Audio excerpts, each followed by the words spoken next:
សត្វស្លតនេះគឺជាសត្វដែលមានចលនាយឺតណាស់រហូតដល់ពេលខ្លះមានសារ៉ាយដុះនៅលើរោមរបស់វាទៀតផងក៏ប៉ុន្តែពេលខ្លះវាមិនសុទ្ធតែត្រូវសម្លាប់ដោយសត្រូវរបស់វានោះទេ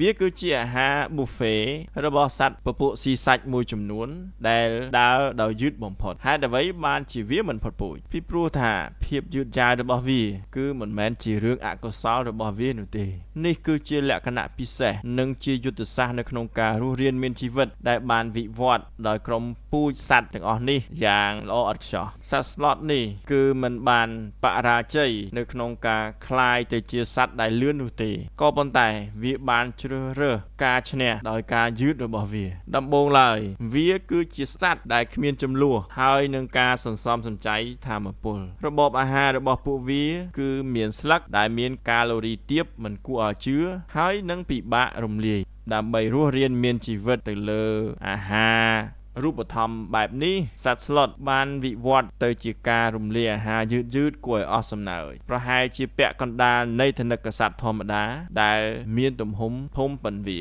យើងសាកសម័យវាហាក់ដូចជាទូរស័ព្ទដែលស្ថិតនៅក្នុងរបៀបនៃសន្សំថាមពលជាអចិន្ត្រៃយ៍ចង្វាក់បេះដូងសីតុណ្ហភាពរាងកាយនិងសូម្បីតែការដកដង្ហើមរបស់វាក៏ស្ថិតនៅក្នុងចលនាយឺតដែរវាចំណាយពេល1ខែដើម្បីនឹងរំលាយអាហារតែមួយមុខដូច្នេះថាតើវាខ្ជិលឬវាមិនខ្ជិលទេវាគ្រាន់តែដំណើរការទៅលើថ្មថាមពលនោះទៀតដែលមានប្រសិទ្ធភាពមិនគួរឲ្យជឿអ្វីដែលកើតឡើងនៅពេលដែលពពួកសត្វទីសាច់មកក្បែរវាយុទ្ធសាស្ត្ររបស់ពពួកស្លុតនេះគឺសាមញ្ញណាស់ពេលខ្លះសត្វទាំងអស់នោះគឺមិនអាចនឹងមើលឃើញនៅការបំលែងខ្លួនរបស់វាទេវាមិនកម្រើកភាពយឺតរបស់វាគឺបានលាក់បំបាំងកាយរបស់វាដោយល្អឥតខ្ចោះសត្វពពួកស៊ីសាច់ដូចជាឥន្ទ្រីឬក៏ខ្លាគឺវាមានភ្នែកដែលបានពីធម្មជាតិមកសម្រាប់សម្គាល់ទៅលើសត្វណាដែលមានចលនាលឿនសត្វស្លុតនេះពេលខ្លះគឺវាព្យួរខ្លួននៅស្ងៀមនៅនឹងដើមឈើដែលរូបរាងកាយរបស់វា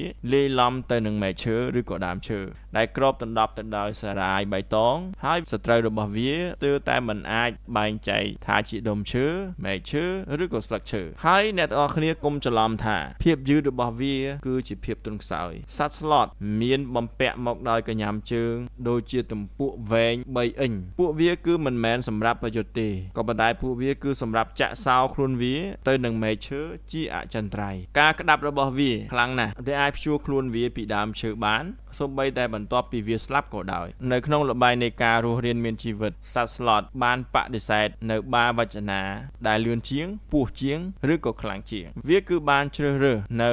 លទ្ធភាពពិសេសដែលប្រើធម្មពលទាបហើយមកបង្កើនស្ថិតិរបស់វានៅក្នុងភាពលាក់លៀមនិងប្រសិទ្ធភាពវាបង្ហាញគណៈពេលដែលវាខ្លាចជាសត្វលឿនបំផុតជាវិធីដើម្បីឈ្នះការយឺតរហូតដល់សត្វខ្លះមើលមិនឃើញគឺជាវិធីឆ្លាតនៅក្នុងការរស់រានមានជីវិតសត្វស្លុតគឺជាភស្តុតាងមួយនៃការរស់នៅថាប្រសិនបើអ្នកខ្ជិលសូម្បីតែសេចក្តីស្លាប់ក៏នឹងខ្ជិលនៅក្នុងការស្វែងរកអ្នកដែរ